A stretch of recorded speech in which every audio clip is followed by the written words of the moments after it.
සහෝදරයා දෙවියන් වහන්සේ හරිම ප්‍රේමණීය අලංකාර නමස්කාරයක් තුල මම ගියා. අද දවසේ අපි ගියා. ඇත්තමයි මගේ හදවතට ස්වාමීන් වහන්සේ බොහෝ දේ කතා කරා ඒ නමස්කාරය තුල. සහෝදරයා මේ වෙලාවේ ඔබ දකින සමානකට ඔබ දකින අන්ධයෝ පෙනීම ලබනවා, බිහිරෝ ඒ කන් විවෘත වෙනවා. මේවත් බලවත් සාක්ෂි තමයි. නමුත් ඊට වඩා බලවත් සාක්ෂි තමයි ජීවිත වෙනස් වීම. සහෝදරයා ජීවිත වෙනස් වීම තමයි ලොකුම සාක්ෂිය මනුෂ්‍යයාගේ ජීවිතේ. මොකද මේක මිනිස්සුෙකුට කරන්න බෑ. චරිතයක් වෙනස් කරන එක මිනිස්සුෙකුට කරන්න බෑ. දෙවියන්සේගේ වචනය එවලා ඔබව සුව කරනවා. මම වෙමි සුව දෙන දෙවිඳුන් නේද? වචනය මම එවලා නුඹව සුව කරන දෙවියන් වහන්සේ කියලා අපි ගායනා කරා දවසේ. ආමෙන්. හලෙලූයා. හොඳයි, මේක නෙවෙයි අද මගේ දේශනාව. අපි සූදානම් වෙමු අන්තර්ජාලයට මුහුණ දෙනවා දැන් මේ වෙලාවේ. දෙවියන් වහන්සේට ස්තුති කරනවා දවසේ ඔබට මම වචනය අද දවසේ කතා කරන්න යනවා. ඊටාම වැදගත් පණිවිඩයක් ඔබට. මොකද මේ කාලේ කිතුණුවාට ඊටාම අවශ්‍යම දෙයක් තමයි මේ වෙලාවේ අපි කතා කරන්න යන්නේ. හරි? ඇල්මැරුණු කිතුණුවා ගැන මම කතා කරන්න යනවා. අපි ඉංග්‍රීසියෙන් කියනවා lukewarm Christian. මොකද මේක මම ගොඩාක් අත්දකින දෙයක් සභාවන් තුල. අපේ සභාව විතරක් නෙවෙයි. බොහෝ සභාවන් තුල අත්දකින දෙයක් ඇල්මැරුණු ස්වභාවය. ඉතින් පෙරදමු එළිදරව් පොතේ 3 වෙනි පරිච්ඡේදයට 15-16. එළිදරව් 3 වෙනි පරිච්ඡේදයේ 15-16. මම නුඹේ ක්‍රියා දනිමි. නුඹ ශීතලව හෝ උෂ්ණව හෝ නොසිරින බවද මම දනිමි. නුඹ ශීතලව හෝ උෂ්ණව හෝ සිරිනවාට කැමැත්තෙමි. නුඹට උෂ්ණව හෝ සීතලව හෝ නොසිට ඇල්මැරී සිටින බැවින් මාගේ මුඛයෙන් නුඹ වමාරන්නෙමි. තව පොඩ්ඩක් පල්ලෙහාට කියමු. හරි? කාලකන්‍යාද දුක්ඛිතයාද දිලින්දාද අන්ධයාද නග්නව සිටින්නාද නුඹම බව නුඹ නොදැන. මම ධනවත්ය, මට ධනය ඇත්තේය, කිසි දෙයකින් හිඟයක් නැතයි නුඹ කියන බැවින් නුඹ ධනවත් වන පිණිස ගින්නෙන් පවිත්‍ර කරනද රන්ද නුඹේ නග්න භාවයේ ලැජ්ජාව ප්‍රකාශ නොවන පිණිස ඇඳ ගන්නට සුදු වස්ත්‍රද නුඹේ ඇස් පෙනෙන පිණිස ඇස්වල ගාගන්ට අඳුන්ද මාගෙන් ලබා ගන්නට නුඹට අවවාද කරමි. කිතුණුවා මෙතන ඉන්නේ අද. කිතුණුවා කියනවා මට කිසි දෙයකින් අඩුවක් නැහැ. මම හොඳට ඉන්නවා. හරි? නම දෙවියන් වහන්සේ මොනවද කියන්නේ? නුඹ ඇල්මැරිලා. මේක ඉතා භයානක කියමනක් සහෝදරයා සහෝදරේ. මොකද මේක මේ කියන්නේ අයියෝ ඔයා ඇල්මැරිලා නිසා මම හරිම කනස්සල්ලු භාවයෙන් ඉන්නේ ඔයා ගැන කියලාද කියන්නේ? උන්වහන්සේ නෑ. උන්වහන්සේ කියන්නේ නෑ එහෙම. මම හරි කනස්සල්ලෙන් ඔයා ගැන ඉන්නවා කියලා කියන්නේ මම නුඹව මගේ මුඛයෙන් වමාරනවා කියලා කියන. මේක ඉතා භයානක කියමනක් සහෝදරයා සහෝදරේ. ඉතින් මේක ඇවිල්ලා සහෝදරයා සහෝදරේ මේ බලන්න අපි අර ඒ කියව ආකාරයට පිටස්තරයෙන් කිතුණුවා අද පෙන්නනවා මම උන්වහන්සේ තුල ඊටාම යහපත් ගමනක් යනවා. හරි? මම යාඥාවෙන් තමයි ඉන්නේ. මම හොඳ ගමනක් යනවා. දෙවියන් වහන්සේට ප්‍රශංසා වේවා කියලා ඔබ කියනවා. නමුත් අද මම ඔබට කාරණා කීපයක් පෙන්වන්න යනවා. මොකද්ද මේ ඇල්මැරුණු ස්වභාවය කියන එක. හරි? මොකද මමත් හිටිය ඇතරම යම් පසුබිමක මම හිටියා. වෙනම නිකායක කිතුණු නිකායක තමයි හිටියේ. ඒ නිකායේ ඉන්නකොට මම දෙවියන් වහන්සේ කියන කෙනාව මම දැනගත්තා හරියට අර අපි ඇහුවොත් එහෙම ඕගොල්ලෝ ජනාධිපතිව දන්නාද? දැන් අද නම් අනුර කුමාර දිසානායක තමයි ජනාධිපති. අපි පොඩ්ඩක් ගිහලා ආව හම්බ වෙමුද කියලා කිව්වොත් මොකද වෙන්නේ? පුළුවන් ද අපිට එකපාරට මෙතන ඉඳලා ටක් ගාලා ගිහලා යව මුණ ගැහෙන්න? එහෙම වෙන්න බෑ. හරි? එහෙම වෙන්න බෑ. ඒ වගේ දෙවියන් වහන්සේව එහෙම පුද්ගලිකව දැනගෙන හිටියේ නෑ. මම දැනගෙන හිටියේ නෑ එහෙම. නමුත් එක වෙලාවක් ආවා මගේ ජීවිතේ ස්වාමින් වහන්සේ විශාල හාස්කමක් කරලා උන්වහන්සේව දැනගන්න, උන්වහන්සේත් එක්ක සම්බන්ධ වෙන්නට උන්වහන්සේ ඒ අවස්ථාව උන්වහන්සේ මට ලබා දුන්නා. එහෙම නැත්නම් අද මෙතන මම නෑ.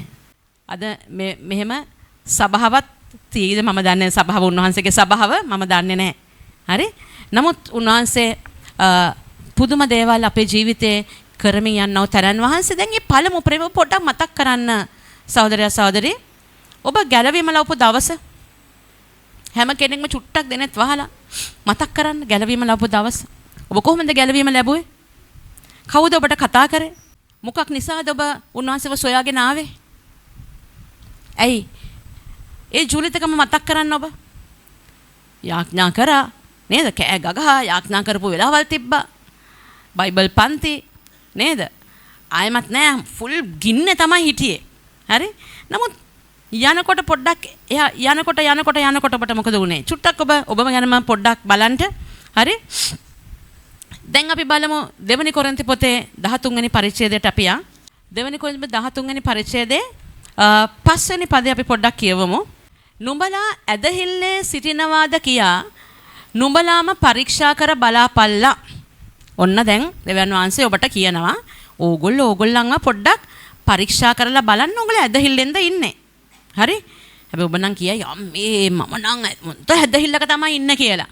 නමුත් පොඩ්ඩක් බලන්න උරගාලා බලන්න ඔබ ඇදහිල්ලද ඉන්නේ. හරි? නුඹලාවම සෝදිසි කර බලාපල්ලා. නොහොත් නුඹලා එපා කරන ලද තැනැත්තෝ නොවෙත්නම් යේසුස් වහන්සේ නුඹලා තුලෙහි වසන බව නුඹලාම නොදනිහුද? හලෙලූයා. මොකද මේකේ තේරුම? සහෝදරයා නුඹලා එපා කරන ලද තැනැත්තෝ නොවෙත්නම් යේසුස් වහන්සේ නුඹලා තුලෙහි වසන බව නුඹලා නොදනිහුද? සහෝදරයා කිතුනවා මෙන්න මේ තැන ඉන්නේ. දැන් මම කැමති ඔබගෙන් ප්‍රශ්නයක් අහන්න සභාව. දෙවියන් වහන්සේ ඇයි ඔබව මැව්වේ? මං කැමති අපේ ගෝලත්වය පාඨමාලාවල් කරන අපේ සහෝදර සහෝදරියෝ මේකට පිළිතුරක් දෙයි කියලා මම විශ්වාස කරනවා. ඇයි දෙවියන් වහන්සේ අපිව මැව්වේ? කොයි වගේ ඉන්නද දෙවියන් වහන්සේ මැව්වේ අපිව? උන්වහන්සේත් එක්ක සහභාගීකම් පවත්වන පිණිස. ඔබ මතක් කරන ඒදන් උයන ආදම් මේව මැව්ව වෙලාවේ ඒ ආදම් මේව කොහොමද දෙවියන් වහන්සේත් එක්ක හිටියේ? උන්වහන්සේත් එක්ක සහභාගීකම් පැවැත්ව හැසිරුණා. අමන උන්වහන්සේ අපිව මැව්වේ උන්වහන්සේත් එක්ක හැසිරෙන්න පිණිස මේ පොළවේ. සහෝදරයා සහෝදරි සහභාගීකම් පවත්වන පිණිස උන්වහන්සේ අපව මැව්වේ මේ පොළවේ. අපි කොහොමද හැසිරෙන්නේ? සභාව කොහොමද හැසිරෙන්නේ? දෙවියන් වහන්සේත් එක්ක ඔබ හැසිරෙනවාද? එහෙම නැත්නම් ඔබේ හැසිරීම රටාව කොහොමද සහෝදරයා සහෝදරි? පළවෙනි කාරණාව දෙවියන් වහන්සේ පිළිබඳ මේ කාරණා 6-7ක් ඔබට මම දවසේ කතා කරන්න යනවා ඉක්මනින්. හරි? පළවෙනි කාරණාව දෙවියන් වහන්සේ පිළිබඳ ඔබට කිසි පිපාසාවක් නැහැ. හැබැයි ඔබ කියන්නේ මොකද්ද? අප්පා මම දෙවියන් වහන්සේ වදහනවා. මම යනවා හැමදාම ඉරිදට යනවා. පල්ලි යනවා. හරි? දෙවියන් වහන්සේ වදහන්න මම නොකොඩවා යනවා ඉරිදට පල්ලි. සහෝදරයා සහෝදරි පල්ලියාව කියලා ඔබ දෙවියන් වහන්සේට පුද්ගලික සම්බන්ධතාවයක් ඔබ නැත්තම් ඔබ පල්ලියාව කියලා වැඩකුත් නැහැ සහෝදරයා සහෝදරි. සභාවට ආව කියලා වැඩක් නැහැ පුද්ගලික සම්බන්ධතාවයට ඔබ ඇතුල් වෙන්නේ නැත්තම්. මේක තමයි අද අමාරුයි මනුස්සයට කරන්න. මන්ද උන්වහන්සේ අපිට පේන්නේ නැහනේ. දැන් ඔබ මම වගේ අපි එක එක්කෙනා පේනවා වගේ දැන් උන්වහන්සේ පේන්නේ නැහැ. උන්වහන්සේත් එක්ක උන්වහන්සේ ආත්මයක්. හැබැයි උන්වහන්සේත් එක්ක අපි එකතු වෙන්න නම් ආත්මෙන් සැබෑකමින් අපි උන්වහන්සේට নমස්කාර කර යුතුව තිබෙනවා. සමහරවිට ඔබ හිතනවා මේ ගීතිකා කියන එක තමයි নমස්කාරය කියලා. නෑ. ගීතිකා කියන එක පමණක් නෙවෙයි নমස්කාරය. අපේ මුළු ජීවිතයම নমස්කාරය තුළ අපි ගමන් කළ යුතුව තිබෙනවා. එතකොට තමයි හාස්කම සිද්ධ වෙන්නේ. යන තැන්වල හාස්කම්. යන තැන්වල යක්කු දුවනවා. හලෙලූයා. ප්‍රශංසා වේවා. සහෝදරයා සහෝදරි මේක ඔබ අත්දකින්න අවශ්‍යයි. මොකද ඔබ යන තැන්වල ඔබ ආලෝකයේ දරුවන් නිසා ඔබ යනකොට ඒ ස්ථානවල අන්ධකාරය තිබෙන්න පුළුවන්ද? දැන් කරුවල තැනකට අපි ලයිට් එකේ ස්විච් එක දැම්මහම කළුවරට ඉන්න පුළුවන් තවදුරටත් බෑ. ඔබ තමයි ස්විච් එක ඔන් වෙනවා ඔබ යනකොට ඒ අන්ධකාරයට. ඔබ ආලෝකය. ඔබ ලෝකේ ආලෝකය. උන්වහන්සේ කිව්වා උන්වහන්සේ ලෝකේ ආලෝකය වගේම ඔබත් මමත් ලෝකේ ආලෝකය. මොකද උන්වහන්සේගේ දරුවෝ අපේ. ආමෙන්. හලෙලූයා. තාත්තගේ දරුවෝ අපේ. එතකොට අපි ආලෝකයේ දරුවෝ සහෝදරයා සහෝදරි. ඒ නිසා මේ වෙලාවේ අපිට ලොකු පොරබැදීමක් තිබෙනවා. ඉතින් අපේ මේ වෙලාවේ අපි දන්නා මේ පොරබැදීම තුළ සාතන් නිකන් ඉන්නේ නැහැ. බොහෝ දේවල් ඇටැක් කරන්න පටන් ගත්තත් අපි ඒවට සැලෙන්න යන්නෙත් නැහැ සහෝදරයා සහෝදරි. රයිට්? අපි මොකද ඌ ඇවිල්ලා පටන් ගන්න මේ පටන් බොරුකාරයෙක්. ඌ අපිව කියනවර ගොරෝන සිංහෙකු වගේ ඔබ එහාට මෙහාට ඇවිදිනවා. සිංහයෙක් කියලා නෙවෙයිනේ කියන්නේ වචන කියන සිංහෙන් වගේ කියලා. ඒ නිසා උට අපි බය වෙන්නේ නැහැ. ආමෙන්. හලෙලූයා. ප්‍රශංසා වේවා. අපි ඒ වගේම දැන් නමස්කාරය කරනකොට කී දෙනෙක් මේ ස්ථානයේ මේ ආත්මෙන් සැබෑ කමින් නමස්කාර කරාද සහෝදරයා සහෝදරේ? මේ ගීතිකා කියන්නම් වාලේ ඔබ කියනවද? හරි? උන්වහන්සේගේ වචනේ ඇත්තටම සමහරකට පුරුද්දට ඔබ ගීතිකා කියනවා. නමුත් කිසිම ආත්මික සම්බන්ධතාවයක් උන්වහන්සේත් එක්ක ඔබට තිබෙනවද කියලා ඔබ හදවතට ඔබ තට්ටු කරලා බලන්න. ගීතිකා කීම පමණක් නොවේ නමස්කාරය කියන්නේ උන්වහන්සේත් එක්ක සම්බන්ධතාවය. ඒ සම්බන්ධතාවයට එන්න උන්වහන්සේ කියන දේ අහන්න. ඒ නමස්කාර කරනකොට උන්වහන්සේගේ හඬ අපි අහන්න යනවා. උන්වහන්සේ අපට දර්ශන වලින් කතා කරන්න යනවා. මෙන්න මේක තමයි මේ ආත්මික සම්බන්ධතාවය කියලා කියන්නේ. මතෙව් 5 වෙනි පරිච්ඡේදයේ 6 වෙනි පදේ. ධර්මිෂ්ඨකමට පිපාසා ඇත්තෝ ආශිර්වාද ලද්දෝය. ධර්මිෂ්ඨකමට පිපාසාව ඇත්තට මේක ඉංග්‍රීසි බයිබලයේ තියෙනවා මෙන්න මෙහෙම. Blessed are they which do hunger and thirst after righteousness කියලා තියෙන්නේ. hunger and thirst. hunger කියන්නේ මේක කියන්නේ සිංහල බයිබලයේ කියන පිපාසාව. hunger කියන්නේ බඩගින්න. බඩගින්න. දැන් අපි අපේ දරුවෙක් බඩගිනි කියලා කියනකොට ඒක ඇවිල්ලා මේ හොඳ මේ දෙයක් නේද? බඩගිනි කියලා කියනකොට ඒක එයාගේ ශරීරයේ අපි සුවයක් දකිනවා. දැන් අයියෝ මට බඩගින්නේ කන්න බෑ මට මොකක් හරි වෙලා කියලා කිව්වොත් මොකද වෙන්නේ? හරි?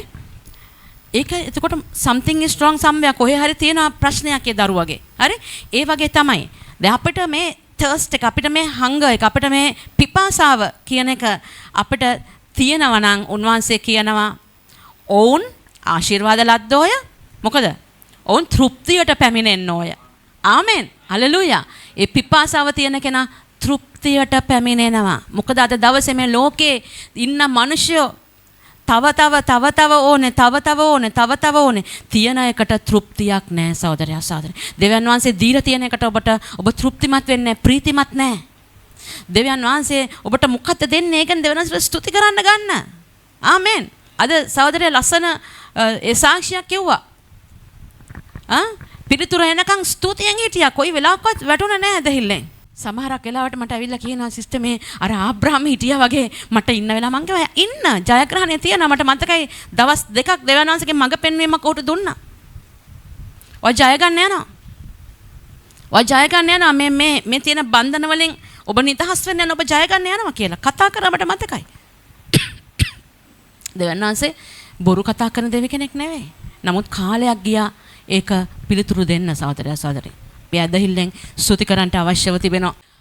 ඒ වගේම සහෝදරයා සහෝදරි අපේ ආත්මික ජීවිතයත් ඒ ආකාරයි. ඔබට කොච්චර පිපාසාවක් ඔබට කොච්චර බඩගින්නක් තිබෙනවද මෙන්න මේ දෙවියන් වහන්සේගේ වචනයට. හරි. අද ඔබ මොබයිල් එක කොච්චර වෙලාවක් ස්ක්‍රෝල් කරනවද? අහමු බලන්න සභාවේ. FB එක, YouTube එක කොච්චර වෙලා මේක මෙහෙම කරලා මොබයිල් එක ස්ක්‍රෝල් කරනවද ඔබ? මේ ගත කරන කාලේ විනාඩි 15ක් දෙවියන් වහන්සේගේ වචනයට ඔබ දෙනවද? බලන්න හදවතට තට්ටු කළා සභාව. ඇත්තද බොරුද මං කතා කරන්නේ? agreed? agreed? නැද්ද නැහැ? හාපෝ සිස්ටර් අපි නෑ එහෙම. එහෙමද? එහෙම තමයි. මම ලස්සන වීඩියෝ එකක් දැක්කා මේ YouTube එකේ එක සභාවක මේ ඔක්කොමලා ස්මාර්ට් ෆෝන් තියාගෙන ඉන්නේ. උපස්ථායකයන් ගිහිල්ලා ෆෝන් එක ගන්නවා බයිබලයක් දෙනවා. ෆෝන් එක ගන්නවා බයිබලයක් දෙනවා. ඒ හැමෝටම. සහෝදරයා සහෝදරි සමහරකට අපි ෆෝන් එකට බයිබලේ දාගෙන හිටියට බයිබලේ නෙවෙයි යන්නේ. යන්නේ වෙන දේවල් ෆෝන් එකේ. හරි. ඉතින් ඔන්න ඕක තමයි ප්‍රශ්නේ. ඇල්මර්න ස්වභාවය කියන්නේ නෝවා. ඒ පිපාසාව නෑ. ඒ වචන තියෙන බඩගින්න නෑ. මේක තමයි පළවෙනි කාරණාව. දෙවෙනි කාරණාව පාපය සමග සම්මුතිය. කොම්ප්‍රොමයිස් ඉංග්‍රීසියෙන් කියනවා. පාපයත් එක්ක කොම්ප්‍රොමයිස් පොඩ්ඩක් කමන්නේ. දෙවියන් වහන්සේ දන්නවනේ ඉතින් මගේ දුර්වලකම්. ඔය චුට්ටක් ඔය දන්නේ නැද්ද පොඩ්ඩක් ඉතින් ඔය නේ කමන්නේ නේ පොඩ්ඩක්. එහෙම මේක තමයි කොම්ප්‍රොමයිස් කියන්නේ. සම්මුතිය, පාපයත් එක්ක සම්මුතිය. හරි? සහෝදරයා සහෝදරි මේක ඇවිල්ලා ඇල්මරුණු ස්වභාවය. හරි? එක යොහන් පොතේ 3 වෙනි පරිච්ඡේදයේ 19 වෙනි පදයේ කියනවා. පෙරලන්න එපා ඔබ. නුඹේ පාපය මට කියා දෙන්න. එවිට මම විශ්වාසවන්තව ධර්මිෂ්ඨව සිටිනවා ඔබට සමාව දෙන්න පිණිස කියනවා. සහෝදරයා සහෝදරි සමහරකට පාපය කියා දෙනවා. නමුත් පසුතැවිල්ලක් නැහැ කට්ටියගේ. අනේ ස්වාමිනේ මෙහෙම දෙයක් වුණානේ කියලා කියනවා. මේ දෙකේ වෙනස මොකක්ද? තියෙනවද වෙනස? තියෙනවා. පසුතැවිලි වීම කියන්නේ පාපය කියාදී අතහරින්න. මේක තමයි පසුතැවිල්ල කියන්නේ. ඔබට සමාව ඉල්ලන්න පුළුවන්. දෙවන් වහන්සේගෙන්. නමුත් මේක ඔබ මේක කරගෙන යනවද? එහෙම නැත්නම් මේකෙන් සම්පූර්ණයෙන් අයින් වෙලා ඔබේ ජීවිතේ වෙනස් මාවතකට ඔබ යොමු කරගන්නවද? මේක තමයි පසුතැවිල්ල කියන්නේ. ඉතින් මේක මෙතනට ආවේ නැත්නම් ඔබ ඇල්මරුණු ස්වභාවයේ ඉන්න කිතුණුවෙක්. හරි? බොහෝ වෙලාවට සහෝදරයා සහෝදරි දැන් එක යොහන් පොතේ මේ 3 වෙනි පරිච්ඡේදයේ 9 වෙනි පදයේ කියා තිබෙන ආකාරයට කිතුණුව පව් කරන්නේ නැද්ද? දැන්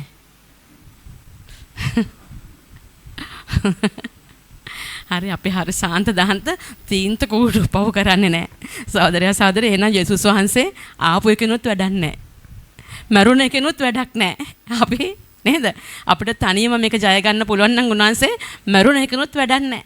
උන්වහන්සේ කිව්වා අපි ගායනා කරාද ස්වර්ගයේ සිට උන්වහන්සේ ආව අපිට ඒ ජීවනය ලබා දෙන්න මාර්ගය ස්වර්ගයට මාර්ගය අපිට පෙන්වන්න උන්වහන්සේ ස්වර්ගයේ සිට මේ පොළවට ආවා. ඉතින් එන්න ඕනේ නෑනේ. එහෙම නේද? ස්වර්ගයේ සිට මේ පොළවට එන්න ඕනේද? මේ පොළවේ අපිත් එක්ක ගත කරන්න? අපිට තනියම පුළුවන් නම් බෑ අපිට තනියම කරන්න බෑ. ඒ නිසා තමයි උන්වහන්සේ ආවේ ස්වර්ගයේ සිට මේ පොළවට ආවා සහෝදරයා සහෝදරි. ඒ නිසා මෙන්න මේ දේවල් අපේ ජීවිතේ බලන්න අපි සමහරක් වෙලාවට පාපයට ඉඩ දෙනවා කියලා කියන්නේ අපි දෙවියන් වහන්සේ කරන්න අකමැති දේ අපි කරනවා. අපේ අතපය පාවිච්චි කරලා කරනවා. අපේ සිතුවිලි වලින් අපි උන්වහන්සේ අකමැති දේ සිතනවා. බලන්න ඕන නැති දේවල් අපි බලනවා සහෝදරයා සහෝදරි. මේ දේවල් අපි කරනවා. කතා නොකළ යුතු දේ අපි කතා කරනවා කත ගාලා. ඉවරයක් නැහැ. මෙහෙම කටවල්. වචන බොහෝ මොන තැන මොකද කියන්නේ?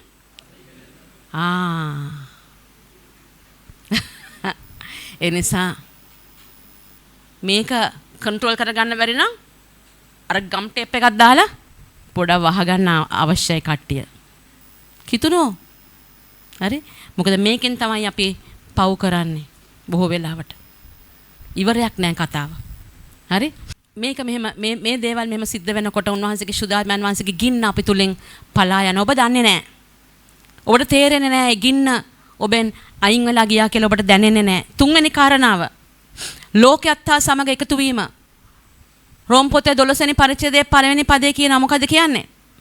2 වෙනි පදයේ කියනවා ලෝකයේ ප්‍රකාරයට සමාන නොවි සිත් අලුත් කර ගැනීමකින් අන්‍යාකාර ඇත්ත බවට පත්වෙන්න ඕනේ. ඒක නිසා තමයි ලෝකයා සමග අසම සම්බන්ධතාවයට ඇතුල් වෙන්න එපා කියලා කියන්නේ. විශේෂයෙන් අපේ කිතුණු දරුවෝ ඇයි ඔබට අපි කියන්නේ ඔබ විවාහ වෙනකොට විවාහ වෙන්න ඕනේ දෙවියන් වහන්සේගේ දරුවෙක් එක්ක කියලායි කියන්නේ. පහසු නෑ. හරි? ඒක පහසු නෑ. මොකද ඒ අසම සම්බන්ධතාවයට ඇතුල් වුණාම ඔබේ ජීවිතය ඔබ දන්නේම නැතුව දෙවියන් වහන්සේගෙන් ඈත් වෙනවා සහෝදරයා සහෝදරිය. අර සොලමන් රජුරුව මොනතරම් ප්‍රඥාවක් තිබ්බ මිනිසෙක්ද? ඇයි එයා වැටුනේ? භාර්යාවන් නිසා. එයාට හිතියා හේරම් එකක්. භාර්යාවන් නිසා එයා දෙවියන් වහන්සේ එච්චර ලං වෙලා එච්චර ආශිර්වාද කරපු මිනිසයා. ඒව නිසා අන්‍ය ගිහිල්ලා අර ගෑනුන්ට ගිහිල්ලා නොයෙකුත් දේවාල අරව මේව හදලා දෙන්න ගියා. දෙවියන් වහන්සේ ඉඳද්දී එයා වැටලා ගියා. එහෙමනම් සහෝදරසාර ඔබයි මමයි කවුද? ඒ නිසා දෙවියන් වහන්සේගේ වචනයට අපි කීකරු වෙලා විශේෂයෙන්ම මේ තරුණ දරුවන්ට කතා කරනවා. කිසි දවසක නොහැදිලිවන්තෙක් එක්ක ඔබ විවාහ වෙන්න එපා. ඒක අපහසුයි. හැබැයි සමහරක් අවස්ථාවල දෙවියන් වහන්සේ ඔබට මඟ පෙන්වීමක් දෙන්න පුළුවන්. ඒක වෙනම කාරණාවක්. හරි මඟ පෙන්වීම තුළ ඔබට යම් කාරණා කරන්න පුළුවන්. නමුත් එතනින් එහාට ඔබ දෙවියන්ගේ වචනයට ඔබ කීකරු විය යුතුව තිබෙනවා. ලෝකය හා සමග එකතු වෙන්න. දැන් උන්වහන්සේගේ වචන යාකෝබ් පොතේ 4 වෙනි පරිච්ඡේදයේ 4 වෙනි පදේ. යාකෝබ් පොතේ 4 වෙනි පරිච්ඡේදයේ 4 වෙනි පදේ කියන ලෝකය සමග මිත්‍රකම දෙවියන් වහන්සේට සතුරුකම. මන්ද ලෝකයක් දෙවියන් වහන්සේත් එක්ක එකට අත්වැල් අල්ලගෙන අපිට මේ ගමන යන්න බෑ. යන්න බෑ සහෝදරයා සහෝදරි. ලෝකේ මිනිස්සු කරන දේවල් යන්න බෑ. මේ කිතුණු ගමන ලේසි නෑ. හරි? ඒක අපහසුයි. මොකද බොහෝ වෙලාවට සමාජයේ අපිව කොන් කරන්නත් පුළුවන්. නමුත් ප්‍රශ්නයක් නෑ. අපි හරි දේ තෝරගන්න අවශ්‍යයි. හරි ආකාරයට අපේ සත්‍යතාවය තුළ අපේ ජීවිතය අපි ගත කරන්න අවශ්‍යයි. හරි දේ අපි තෝරගෙන යමු. කිතුණුව හැටියට සහෝදරයා සහෝදරි. ලෝකේ මිනිස්සු කරන දේවල් අපිට වැඩක් නෑ. ඒ ආකාරයට අපිට බෑ සම්බන්ධ වෙලා යන්න. මොකද දෙවියන් වහන්සේට හතුරුකමක් කරනවා ඔබ ලෝකයක් එක්ක ඔබ ගියොත් එහෙම. හරි? ඔබ බලන්න චුට්ටක් අපි බලමු උදාහරණයක් ලෙසට ලොත්ගේ භාර්යාව. කී දෙනෙක් දන්නවද ලොත් ගැන? අත උස්සන්න බලන්න දන්නේ අය? ලොත් 19 වෙනි උපති පොතේ 19 වෙනි පරිච්ඡේදයේ මම දැන් පෙරලලා කියවන්න යන්නේ නැහැ. මොකද කාල වේලාව යන නිසා. හරි? ඒගොල්ලන් ඒ සොදොම් ගොමෝරා කියන ඉතාලම කෙටියෙන් ඔබට කියන සොදොම් ගොමෝරා දන්නේ නැති අයට අද සොදොම් ගොමෝරා කියන නගර ඔබට Google ගිහිල්ලා බැලුවොත් මේ සොදොම් ගොමෝරා ගැන ඔබට බලන්න පුළුවන් අද මේ ස්ථානයේ ඉන්න අලුතෙන් ඇවිල්ලා ඉන්න අය මේ සොදොම් ගොමෝරා කියන නගරවල හිතා ගන්න බැරි පාපයක් තිබ්බා. ඒ පාපය තමයි සමරිසි ස්වභාවය. ඒ මුළු දේශයන්ම විනාශ වෙලා තිබ්බා සමරිසි ස්වභාවයට. එතකොට දෙවියන් වහන්සේගේ දූතයෝ ඒ ලොත්ගේ ගෙදරට ආවා. මොකද දෙවියන් වහන්සේ කිව්වා මේක හරියන්නේ මේ මොකද ආබ්‍රහම් එක්ක සම්මුති ඒ කතාව ගිවිසුමකට ආවා දෙවියන් වහන්සේ. කතා කරාම ආබ්‍රහම් try කරා ස්වාමිනී 10 දෙනෙක් හරි ධර්මිෂ්ඨයෝ ඉන්නවනම් අනේ ස්වාමිනී මේ නගර විනාශ කරන්න එපා කියලා. පස්සේ දෙවියන් වහන්සේ කිව්වා නෑ 10 දෙනෙක්වත් නෑ කියලා. නැති නිසා මොකද වුනේ? ඒ පාපය නිසා. සහෝදර සහෝදරි ඔබ ගැඹුරට ගිහිල්ලා බැලුවොත් ඒක විතරක් නෙවෙයි පාපය.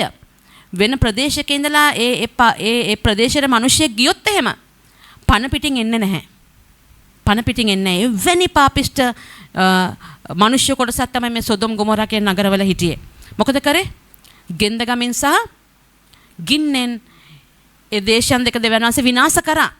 දැන් ලොත් සහ ලොත්ගේ භාර්යාව දරු දෙදෙනාවත් දේවදූතයෝ ඇවිල්ලා ඇද්දගෙන යනවා දැන්. ඉන්න එපා මෙතන. කිව්වා පස්ස බලන්න එපා. පස්ස බලන්න එපා. දැන් මේ දෙවියන් වහන්සේගේ විනිශ්චයෙන් මොවුන්න දැන් ඇද්දගෙන යනවා දූතයෝ ඇවිල්ලා. හරි? ඇද්දගෙන යනකොට භාර්යාව මොකද කරේ? අයියෝ අපිට තිබිච්ච දේවල් නැති වෙනවනේ කියලා පස්ස හැරුණාම තමයි. අදටත් ලුණු කන්ද. ඒක තාමත් තියෙනවා. ලුණු අදටත් ලුණු මොකද්ද ඒකට කියන්නේ? කණුවක් බවට පත් වුණා යා. ඒක අදටත් තියෙනවා. ලුණු කණුවක් බවට පත් වුණා. සහෝදර සහෝදරි මේ බයිබලේ තියෙන ඒවා වචනයක්වත් බොරු නෑ. හරි? ඒ නිසා ඔබත් කැමති ලුණු කණු බවට පත් වෙන්න දෙවියන් වහන්සේගේ විනිශ්චයෙන් ඔබව ගන්න උන්වහන්සේ ආවා. ස්වර්ගයට මඟ සාදන්න යේසුනි ඔබ ආවා මේ පොළවට. ආවට අපි මොකද කරන්නේ? ලුණු කණු බවට පත් වෙන්න තමයි අද සභාව කැමති. පිටිපස්ස හැරිලා බලනවා පාපය දිහා. පහුගිය ජීවිතය දිහා ඒවට හැරිලා යනවා. සහෝදරයා සහෝදරි. දෙවියන් වහන්සේ පැත්තක ඇල්මරුණු ස්වභාවය. හරි? 4 වෙනි කාරණාව ඔබට යාඥා ජීවිතයක් නැහැ. යාඥා ජීවිතයක් නැහැ. ලූක් 18 වෙනි පරිච්ඡේදයේ පළවෙනි පදයේ කියනවා තවද ඔවුන් විසින් නොමැලිව යාඥා කරන්නට ඕනෑ බව දක්වන පිණිස උන්වහන්සේ උන්ට උපමාවක් කියනසේක කියලා යාඥා උන්වහන්සේගේ ආත්මය පණ ගන්වනවා. හරි මෙතන කියනවා ඉංග්‍රීසි බයිබලයේ තියෙන men ought always to pray and not lose heart. අන්න අද ලස්සන අපි ඇහුවා සාක්ෂියක්. අපි යාඥා කරනකොට අපි ඍණාත්මක වෙන්න නරකයි. lose heart කියන්නේ අපි අයියෝ තාම නෑනේ මේක. යාඥා කරනවා ඇයි අනේ මෙහෙම වෙන්නේ? තාම කෝ පිළිතුර. මේක එහෙම වෙන්න බෑ. නොමැලිව අපි යාඥා කරන්නට අවශ්‍යයි. හරි? යාඥාව ඔබගේ ආත්මය පණ ගන්වනවා සහෝදරයා සහෝදරේ. ඒක තමයි උදේ 2ට 3ට නැගිටලා අපි යාඥා කරන්නේ. මොකද යේසුස් වහන්සේ එහෙම යාඥා කරාද? ඔව්, උන්වහන්සේව අනුගමනය කරනවා නම් අපිට යාඥා කරන්න වෙලාවක් නැහැ. රාත්‍රී කාලේ උදෑසන අලුයම් කාලේ අපි උන්වහන්සේට අපි යාඥා කර යුතුයි. අපි දවස ගත කරනකොට උන්වහන්සේත් එක්ක සහභාගීකම් පවත්වන්න, උන්වහන්සේත් එක්ක හැසිරෙන්න පුළුවන්ද අපිට? පුළුවන්. අයියෝ කොහොමද සිස්ටර් ඉතින් අපි මේ රැකියාව කරන ගමන් උන්වහන්සේත් එක්ක හැසිරෙන්න කොහොමද? අපි අහමු අර සහෝදරියගෙන්. අපේ අනෝම සහෝදරියගෙන් හැසිරෙන්න පුළුවන්ද දෙවියන් වහන්සේත් එක්ක? ස්වාමීන් වහන්සේත් එක්ක හැසිරෙන්න පුළුවන්. පුළුවන් උන්වහන්සේත් එක්ක හැසිරෙන්න. ඔබ රැකියාව කරනකොට, කුස්සිය උයනකොට, අයියෝ ඒව කල්පනා කරන්න කියලා ලුණු ටිකකුත් වැඩි වුණා. එහෙමද? නැහැ, උන්වහන්සේත් එක්ක කතා කරන්න පුළුවන්. මම නම් එහෙමයි. මම යුවත් ගමන් කරත් වාහනේ ඩ්‍රයිව් කරගෙන ගියත් ඕනේ වෙලාවක මම උන්වහන්සේත් එක්ක කතා කරගෙන තමයි යන්නේ. අහස දිහා බලලා මම සමහරක් රට ඩ්‍රයිව් කරගෙන යනකොට මම කියන ස්වාමීනි ඔබගේ දූතයෝ දකින්න ආසයි මට. මාත් එක්ක යන්න ඔබ වහන්සේ. මෙහෙම ඔබ කතා කරනවද දෙවියන් වහන්සේත් එක්ක? මෙහෙම ඔබට තිබෙනවද සම්බන්ධතාවයක් සහෝදරයා සහෝදරේ? තිබෙනවද? බලන්න ඔබගේ හදවතට තට්ටු කරලා. මෙහෙම සම්බන්ධතාවයක් ඔබට තිබෙනවද? මේක නැත්තම් ඔබ අද දවසේ තීරණයක් ගන්න. උන්වහන්සේ ඔබට ලං වෙලා ඉන්න තරන් වහන්සේ උන්වහන්සේට කොච්චර ලං වෙනවද? ඔබ උන්වහන්සේ කියනවා මම ඔයාට ලං වෙලා ඉන්නවා. ඔයාට ලං වෙලා ඉන්නවා. මේ තැනට අපි එන්න අවශ්‍යයි. මොකද මේ කාලය ලේසි පහසු කාලයක් නෙවෙයි සහෝදරයා සහෝදරේ. හරි? ඒ වගේම පස්වෙනි කාරණාව. හරි? අපේ ජීවිතේ ඵල රහිත ජීවිතයක්. ගලාති 5 වෙනි පරිච්ඡේදයේ ඒක නම් අපි පෙරලලා කියවන්නම ඕනේ. 5 වෙනි පරිච්ඡේදයේ 22 අපි කියවමු. ගලාති 5 වෙනි පරිච්ඡේදයේ 22 වෙනි පදේ ඉඳලා පොඩ්ඩක් කියවමු. නමුත් ආත්මයන් වහන්සේ තුල ආත්මයන් වහන්සේගේ ඵලනම් ප්‍රේමය, ප්‍රීතිය, සමාදානය, ඉවසිලිවන්තකම, කරුණාවන්තකම, යහපත්කම, විශ්වාසකම, මුරුදුකම, පමණ දැන ක්‍රියා කිරීම යන මේවාය. මේ දෙයට විරුද්ධව ව්‍යවස්ථාවක් නැත. නැවත වතාවක් හයියෙන් කියවමුද සභාව? මොනවද ඵල? ප්‍රේමය, ප්‍රීතිය, සමාදානය, ඉවසිලිවන්තකම, කරුණාවන්තකම, යහපත්කම, විශ්වාසකම, මුරුදුකම, පමණ දැන ක්‍රියා කිරීම යන මේවාය. මෙබඳු දෙයට විරුද්ධව ව්‍යවස්ථාවක් නැත. දැන් බලන්න ඔබ මේ ඵල ඔබගේ නැත්තම් ඔබ ඇල්මරුණු කිතුණුවෙක් සහෝදරයා සහෝදරි. ඔබ ඇල්මරුණු කිතුණුවෙක්. ඔබ ලෝකෙත් එක්ක ගනුදෙනු කරන මිනිහෙක්. මේව නැත්තම් ඔබට හරියට ඔබ ඉරිදට ඇවිල්ලා අපි සමහරකට ගොඩක් බඩගිනි වුණාම පොඩ්ඩක් අර කොහෙට හරි ගිහිලා හරි චුට්ටක් බඩගිනි පොඩි මොන හරි ෂෝට් ඉට් එකක් අමුද? අන්න ඒ වගේ තමයි ඔබ ඉරිදට ඇවිල්ලා මෙතනට ඇවිල්ලා ෂෝට් ඉට් එකක් කාලය යන කිතුණුව බවට පත් වෙනවා සහෝදරයා සහෝදරිය ඔබ. තේරුණා? මේ අහන වචනේ ඔබගේ පළ දරන්නේ නැහැ. මොකද ඒක ෂෝට් ඉට් එකක්. ඒක ආත්මයට කෑමක් බවට පත් වෙන්න යන්නේ නැහැ. ඒක නිකන් හරි අර අපි කියනවා මොනවාද පොඩි චුට්ටි රෝල් එකක් හරි පැටිස් එකක් හරි ටක් ගාලා කාලා මොන හරි බොනවා අපේ බඩගින්න නිවා ගන්න. එහෙමද ඔබ එන්න සභාවට සහෝදරයා සහෝදරි? එහෙමද ඉරිදා සභාවට එන්නේ ඔබ? මුළු සතිය පුරාවට ඔබගේ වැඩවල යෙදිලා ඉඳලා ඔබේම දේවල් ඔබ කරගෙන හරි ඔබම තෘප්තිමත් කරගෙන ඔබ සභාවට එනවා ඉරිදට ෂෝට් ඉට් එකක් කාලා යන්න. දෙවියන් වහන්සේ මේකට කැමති වෙන්නේ නැහැ. රෙජිස්ටරේ අස්සම් කරන්න නෙවෙයි ඔබ සභාවට එන. දෙවියන් වහන්සේට নমස්කාර කරන්න ආත්මෙන් සැබෑ කමින් ඔබ පෝෂණය කරන්න මුළු ඔබගේ එන්ජින් එකට ෆුවල් ටිකක් ඒ තෙල් ටිකක් ගහගන්න හොඳට ඉතිරි කාලය හොඳ ගින්නෙන් අවදි වෙන්න සතිය ඉතුරු දවස් ටික මේකට තමයි ඔබ සභාවට එන්න ඕනේ.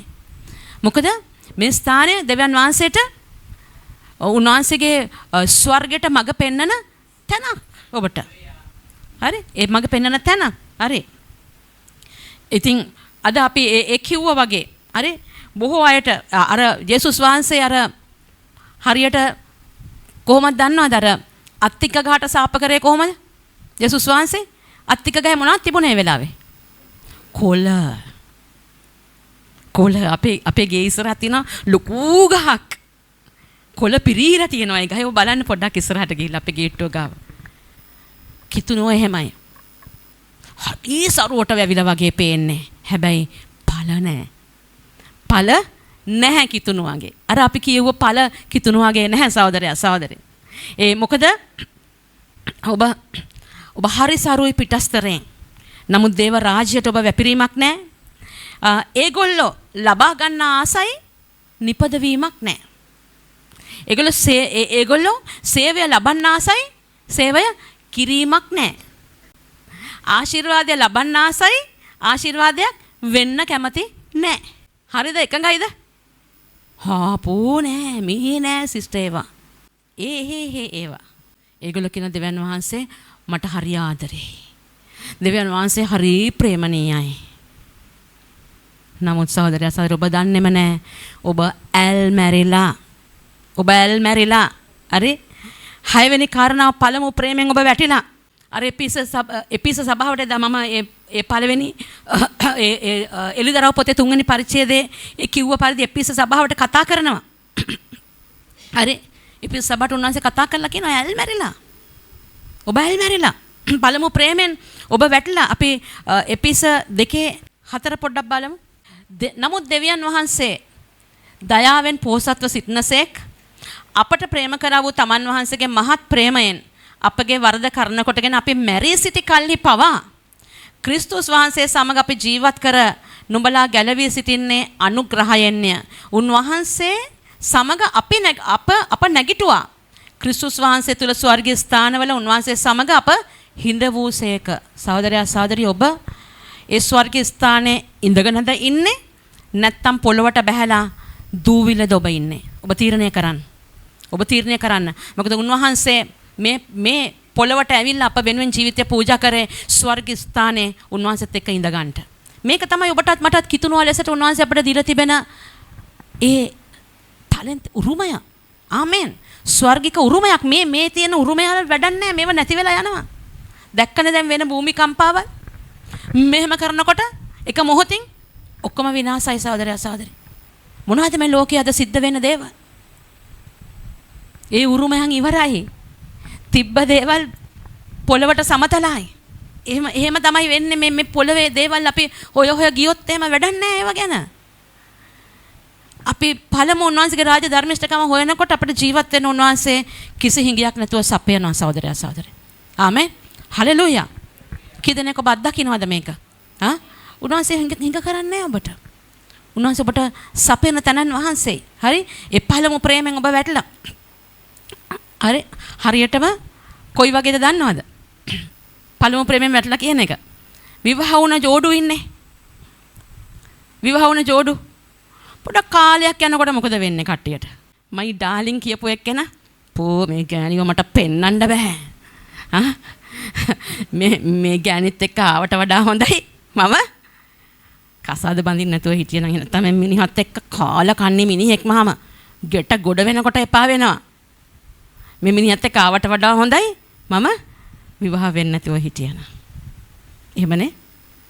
පළමු ප්‍රේමයෙන් වැටලා. දෙවියන් වහන්සේ අපෙන් බලාපොරොත්තු වෙන්න සහෝදරයා සහෝදරි උන්වහන්සේත් එක්ක හැමදාම ඒ සම්බන්ධතාවයට ඇතුල් වෙලා සිටින්න. උන්වහන්සේගේ මූණ සොයන්න. උන්වහන්සේ අපිව මේ පොළොවට මැව්වේ ඒකට. උන්වහන්සේත් එක්ක හැසිරෙන්න. උන්වහන්සේත් එක්ක හැසිරෙන්න බෑ පාපයත් එක්ක අපිට. අපේ පාපය තියාගෙන උන්වහන්සේත් එක්ක අපිට හැසිරෙන්න බෑ. උන්වහන්සේ කියන මම සුද්ධ නිසා නුඹලා සුද්ධව සිටින්න. පාපයත් එක්ක උන්වහන්සේ කියාද තදින් ඔබට කතා කරනවා සහෝදරයා සහෝදරි. 7 වෙනි කාරණාව අන්තිම කාරණාව. පොඩි කැපවීමක් ඔබ කරලා ඔබ කියනවා ෂෝක් මාමරෝ සාක්ෂියක් තිබ්බ දෙවියන් වහන්සේ බලන්නකො මම මෙහෙම දෙයක් කරානේ. හරි? පොඩි කැපවීමක් කරලා ඔබ හිතනවා ලොකු දෙයක් ඔබ කරලා තියෙන්නේ දෙවියන් වහන්සේගේ රාජ්‍ය වෙනුවෙන් කියලා. ඊට පස්සේ මතකත් නැහැ. ඔබ කර දේ මතකත් නැහැ, ඔබ වෙච්ච දේ මතකත් නැහැ, දුන්න සාක්ෂිය මතකත් නැහැ. අපි ලූක් පොතේ 9 වෙනි පරිච්ඡේදයේ 23 වෙනි පදයේ කියවමු. ආමෙන්. ඔය කියන්නේ මා පස්සේ එන්න කැමති නම් තමාගේ ආසාව වළක්වගෙන මොනවටද ඔබ ආස? තොට බඩ පිරෙන්න කන්න. ආසයි කට්ටිය බඩ පිරෙන්න කන්න. තව ගොඩක් දේවල් වලට ආසයි නේද? මොකද කියන්නේ? ඔහු තමාගේ ආසාව වළකාගෙන දවස් පතා තමාගේ කුරුසය රැගෙන මා අනුව ඒවා. මොකද්ද මේ කුරුසය රැගෙන කියන්නේ? උන්වහන්සේ එසෙව්ව වගේ ලොකු කුරුසියක් කරේ තියාගෙන යන එකද? නෑ. අපේ ආසාව මේ ලෝකෙට තිබෙන බොහෝ දේවල් කුරුසියට තියලා ඇන ගහන එක තමයි කුරුසිය උසුලාගෙන යනවා කියලා කියන්නේ. ලෝකයක් සමග අපිට සම්බන්ධ වෙන්න බැහැ සහෝදරයා සහෝදරි. මේක අමාරුයි මනුෂ්‍යයට කරන්න. නමුත් උන්වහන්සේත් එක්ක ඔබ යාඥාවේ ඉන්න මිනිසෙක් නම් ඔබට හරිම පහසුයි. ලෝකයේ දේවල් වලට ආස වෙන්න යන්නේ නැහැ. උන්වහන්සේත් එක්ක ඔබ හැසිරෙනවා නම් ඔබ ලෝකයේ දේවල් වලට ආස වෙන්න යන්නේ නැහැ. සහෝදරයා සහෝදරි මම මෙතන ඉඳලා නිකන් නිෂ්පල වචන මම කතා කරන්නේ නැහැ ඔබට. මේක මගේ ජීවිතේ මම පුද්ගලිකව අත්දකින්න නිසා ඔබට මම බය නැතුව කතා කරනවා. ආමෙන්. මම බය නැතුව ඔබට කතා කරනවා. මේ අන්තිම වශයෙන් මේ බලමු අල්මරණ ස්වභාවයේ විපාක. මේ භයානකද? ස්වභාව භයානකද? ඇහෙන්නේ භයානකයි. මේකේ විපාක භයානකයි. ඔබ ආත්මිකව අන්ධ වෙලා හැබැයි ඔබම දන්නේ නැහැ. මම ඉස්සලා ඒ පද ටික ඔබට කියෙව්වා. අයමත් පෙරලලා මම කියවන්න යන්නේ නැහැ. හරි? මෙන්න කොයිම මොහතක හරි ඔබ මෙන්න මේ අල්මරණ ස්වභාවයේ හිටියොත් මෙන්න මේ දේ සිද්ධ වෙන්න යනවා. මතෙව් පොතේ 7 වෙනි පරිච්ඡේදයේ 21 වෙනි පදේ ඉඳලා 23 වෙනි පදයට කියවමු හයියෙන් අපි. මතෙව් 7:21 ඉඳලා අපි කියවමු. ස්වර්ගයේ සිටින මාගේ පියාණන්ගේ කැමැත්ත කරන්නා මිස මට ස්වාමිනී කියන සියල්ලම ස්වර්ග රාජ්‍යයට ඇතුල් නොවන්නෝය. ඒ දවසේදී බොහෝ දෙනෙක් ස්වාමිනී ඔබගේ නාමයෙන් අනාගත වචන නොකියමුද? ඔබගේ නාමයෙන් යක්ෂය දුරු නොකළෙමුද? ඔබගේ නාමයෙන් නොයෙක් බලවත් ක්‍රියා නොකළෙමුදයි මට කියනවා ඇත. එවිට මම කිසි කලෙකත් නුඹලා නොහැඳිනේ මේ අධර්මිෂ්ඨකම් කරන්නේ මේ මා කෙරෙන් අහක්ව ඵලයල්ලායි ඔවුන්ට කියන්නේ මේ. හාස්කම් පස්සේ යනවනේ කට්ටිය. හාස්කම් පස්සේ යන අය ඇහැල් මැරිලා. ඇයි? ඔබ දෙවියන් වහන්සේ තුල නැති නිසා ඔබ හාස්කම දකින්නේ නැහැ. හාස්කම ඔබේ ජීවිතේ සිද්ධ වෙන්නේ නැහැ. ඒ නිසා හැම තැනම අතන්ට යනවා මෙතනට යනවා අර දේවාල ගොන්නු වගේ. හාස්කම හොයාගෙන සහෝදරයා සහෝදරි. ඇයි?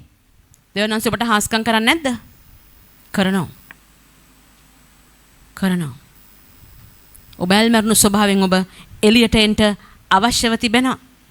දැන් අපි බලමු මොනවද අපි කර යුත්තේ කියලා සහෝදරයා සහෝදරි. එක පසුතැවිලි වෙලා ඔබ අර තෘප්තිමත් වෙලා ඉන්න ස්ථාන තියෙන ඔබේ ජීවිතේ ඉංග්‍රීසියෙන් කියන complacent කියලා මේකට. ඔබ බලන්න ගිහිල්ලා complacent කියන වචනේ තේරුම මොකක්ද කියලා. පොඩි දෙයක් කරලා හරිය තෘප්තිමත් ඔබ හරිය ෂෝක් මේ ඇති දෙවියන් වහන්සේගේ රාජ්‍යෙන් මම යමක් කරලා තියෙනවනේ මේ ඇති complacent. හරි? ඔබගේ තෘප්තිමත් බව නතර කරන්න. ඒකට ඔබ මේ සේවයට මේ දෙවියන් වහන්සේත් එක්ගේ අභිමුඛයට එන්න තිබෙන නිදහසට කාරණා ඔබෙන් අයින් වෙන්න අවශ්‍යයි. නිදහසට කාරණා එපා. 2 සෑම දිනකම දෙවියන් වහන්සේව සොයන්න. යාඥාව ඔබේ තිබෙන්න ඕනේ. බයිබලය ඔබ කියවන්න අවශ්‍යයි. දෙවියන් වහන්සේගේ වචනේ කියවන්නම අවශ්‍යයි. ඒකට පිපාසාව ඇති කරගන්න. උන්වහන්සේ කිව්වනේ නේද? වචනෙට සාපිපාසාව ඇති කරනකොට උන්වහන්සේගේ අපිට එක ධර්මිෂ්ඨකම හැටියට අපිට දෙනවා උන්වහන්සේ එක. හරි? අපි තෘප්තිමත් වෙන්න යනවා. අපි තෘප්තිමත් කරනවා දෙවියන් වහන්සේ. 3 පාපෙන් ඉවත් වෙන්න. සුදාමන් වහන්සේ ඔබට අනිවාර්යයෙන්ම මඟ පෙන්නනවා. ඔබ පාපයක් කරනකොට උන්වහන්සේ ඔබට මඟ පෙන්නනවා. මේ බොරුවක් නේ කිව්වේ. මඟ පෙන්නනවද? පෙන්නනවා. පාපෙන් ඉවත් වෙන්න ඔබ. සේවය කරන්න පටන් ගන්න. සභාවේ කාරණාත් එක්ක ඔබ එකතු වෙන්න අවශ්‍යයි. හරි? ඒ වගේම සේවයට පියවර තබනකොට සහෝදරයා සහෝදරිය ඔබගේ ආශාවන් දෙවියන් වහන්සේ ඉෂ්ට කරන්ට යනවා. පෝෂණය කරන්ට යනවා. හැබැයි මේක හොඳට මතක තියාගන්න පහසු නෑ. ඔබ ජයගත යුතුයි. මොකද කුරුසියක් කරගහගෙන යන්නේ. හරි? සේවය කරනවා කියන එක පහසු නෑ. නමුත් ඔබ දෙවියන් වහන්සේ කියනවා ඔබ සේවය කරන්න. සභාවත් එක්ක එකතු වෙන්න. 5 සුදාමයන් වහන්සේගේ ගින්නෙන් ඔබ හැම වෙලාවෙම පත්තු වෙන්න අවශ්‍යයි. ඒ ගින්නෙන් ඔබ ඇවිලෙන්න අවශ්‍යයි. සහෝදර දෙවියන් වහන්සේට ලං වෙලා සිටින මිනිස්සුත් එක්ක ඔබ එකතු වෙන්න ඕනේ. ආමෙන්. ලෝකයේත් එක්ක නෙමෙයි දෙවියන් වහන්සේත් එක්ක ඉන්න මිනිස්සයාට ඔබ නිරතුරුවම ලං වෙලා සිටින්න එවිට ඔබ ගොඩනගෙන යනවා. ආමෙන්. හලෙලූයා. ප්‍රශංසා වේවා. මේක තමයි අද දවසේ දෙවියන් වහන්සේ ඔබට දෙන අවස්ථාව සහෝදරයා සහෝදරේ. නැත්නම් දෙවියන් වහන්සේ කියන නැත්තම් මම නුඹව මගේ මුඛයෙන් මම වමාරනවා කියලා. හොඳයි සභාව ඔබ නැගිට සිටින්න මේක මෙහෙමම තියන්න අපි පොඩි ආඥාවකුත් කරලා මේ කාරණාව අපි අවසන් කරන්නට යනවා. හැම කෙනෙක්ම නැගිට සිටිමු. ආදරවන්ත දෙවි පියාණනි ඔබ හැම කෙනෙක්ම මේ ආඥාව කරන්ට මගේ ඇල්මර්ණු ස්වභාවය ගැන මට කමා කරන්ට ඔබ කියන්න ස්වාමීනි මම ජීවත් වුණේ මෙපමණ කාලයක් මං වෙනුවෙන් පමණයි. මගේ තෘප්තිමත් ගැන මට කමා කරන්න ස්වාමීනි. නැවතත් සුදාත්මයන් වහන්සේගේ ගින්නෙන් මාව පුරවන්න ස්වාමීනි. ඔබ කියන්න ස්වාමීනි මගේ ජීවිතයේ සෑම අංශයක් මං ඔබට යටත් කරනවා. ඔබ පමණයි මගේ ගැලොම්කාරයන්න් හා ස්වාමින් වහන්සේ. යේසුස් වහන්සේගේ නාමයෙන්. ආමේන්. අද දවසේ සභාව ඔබ තීරණයක් ගන්නට මම වෙනස් වෙනවා. ඔබ සැමට ජේසු පිටයි.